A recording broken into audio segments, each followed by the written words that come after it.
Debutantes, and welcome to our very first episode of Don't Get Pinstressed, where we're actually going to be creating a project. So what we're going to be making today is this I love you like eye chart made with cheap magnetic letters and just a few other items.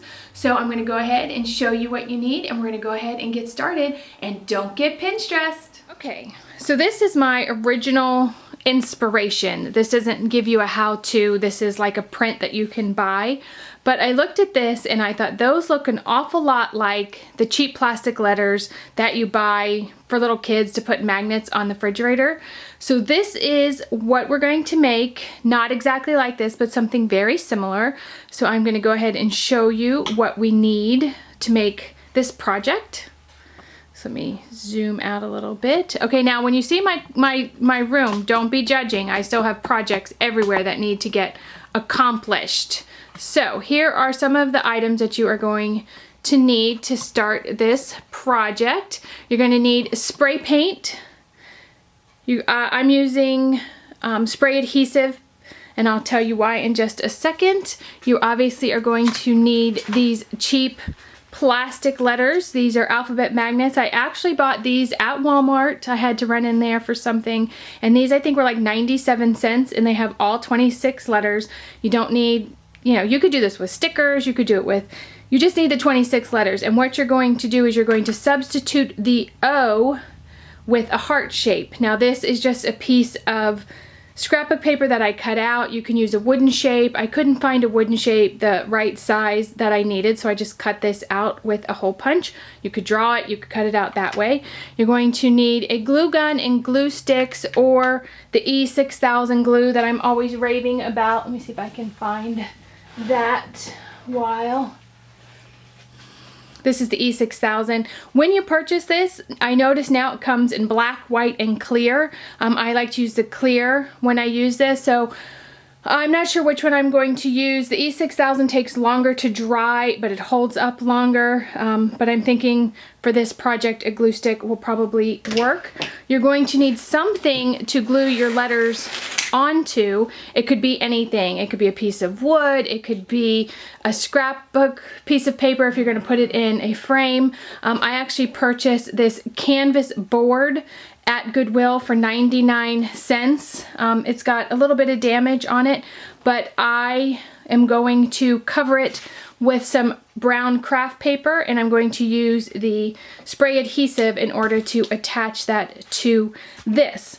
So the very first thing that we're going to have to do is we're going to have to spray paint these letters, unless you like the color these letters are.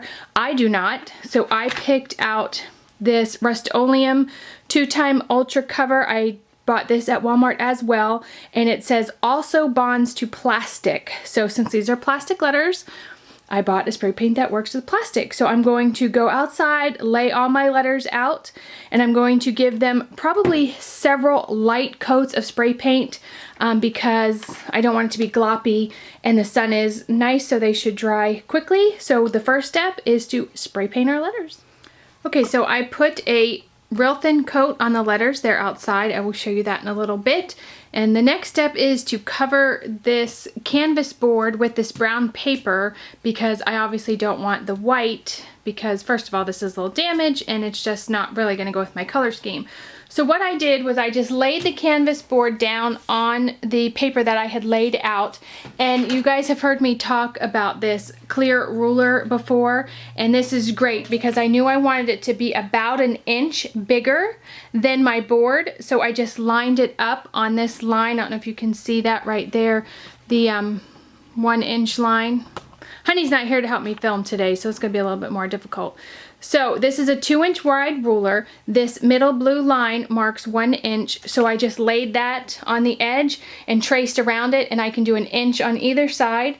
So this is just a guesstimate. It's not 100% has to be an inch. I just want enough to give it a nice overlap to finish off the back.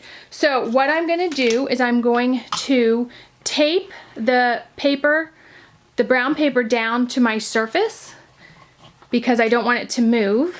And then I am going to take this outside. I am going to spray it with the spray adhesive all over this side, and then when I come back, this will be nice and taped down, and then I can just lay it down on the paper. I think that will be the easiest way to keep the wrinkles out. So I'm gonna go ahead and do those things, and I will come back and show you how I apply the paper. Okay, so I taped the paper to my work surface. You're not going to really see these edges, so this will keep it nice and flat. And then in order to not get this all over my hands, I put a plastic glove on. I'm going to take this outside and I'm just going to spray this and give it really great coverage all over it. But I wanted to let you know that these gloves are a godsend because this stuff gets everywhere. So that's my next step. After I spray it, I'll bring it in and we will apply the paper. So I have the adhesive sprayed on here. I don't know if you can see it. I gave it a really good coat and I let it sit for just a couple seconds. You do want to pay close attention to the way the wind is blowing if you do not want spray adhesive in your hair. Just a quick tip. So now I'm going to flip this over very carefully and I'm going to do my best. I probably should have marked the corners, but I'm just going to eyeball where I want it and lay it down. And I'm going to give it a good press. And then I'm going to flip this over. So I'm going to give that a good press. I'm going to flip it over and then we'll smooth the paper onto the canvas. Okay, so I took the tape off. It doesn't matter if the corners are damaged because you're not going to see them. And I'm just really going to kind of burnish the paper down, make sure it's got a nice adhesive. Now you could totally skip this step and paint your board. You could use watercolors. You could make it look any way you want it to. In my husband's bedroom, it kind of has these rustic colors, so I really like the look of the brown craft paper. So what I'm going to do, I'm going to let this sit for a minute, but then I'm going to go ahead and I'm going to start folding these in, and I'm going to use my hot glue gun just to finish off. So I'll fold the corners in first and it'll have a really nice mitered look. Now you won't see the back, but it always is better when the back looks as nice as the front. So I'm just going to glue that down and then our board will be covered, and I still have to go spray the letters again. So let me take you outside and show you what the letters look like. So I have the first coat of paint on the letters. Be careful, when I started to spray them, the letters were so light, they kind of started moving around. So just kind of get your groove with your spray paint and you know how much pressure you need to put. So this is the first coat, and you can see some of the letters, you can still see the original color. So I'm going to do a couple more coats of paint and then we will get started putting our letters on our board. All right, so I have all of my letters painted and they are ready to adhere to the board. I actually brought them all in, laid them all out, and realized that the insides of some of these letters needed more paint. So I had to take them all back off and paint them again. So what I did before I removed them is I took a photo of what I want it to look like, so I kind of have an idea of where I want everything to go. The next thing I did was I marked the dead center of my board. It would be really nice if that heart was the dead center on the board, but of course it's not. It looks like between the J and the heart would be the center. So I'm going to lay these out and I'm not going to measure. I'm totally going to eyeball. To me, I don't want it to be 100% perfect because it is handmade, and plus I don't want the aggravation of measuring. So I am going to lay them out again to the best of my ability. The one thing that I did do was I cut out a little piece of foam core board, and I'm going to adhere that to the heart, so the heart will be raised up and not flat because these are three-dimensional and I want this to have a little bit of height. So I'm going to go ahead and lay them out again, and then I think I'm just going to use a glue gun to start adhering them.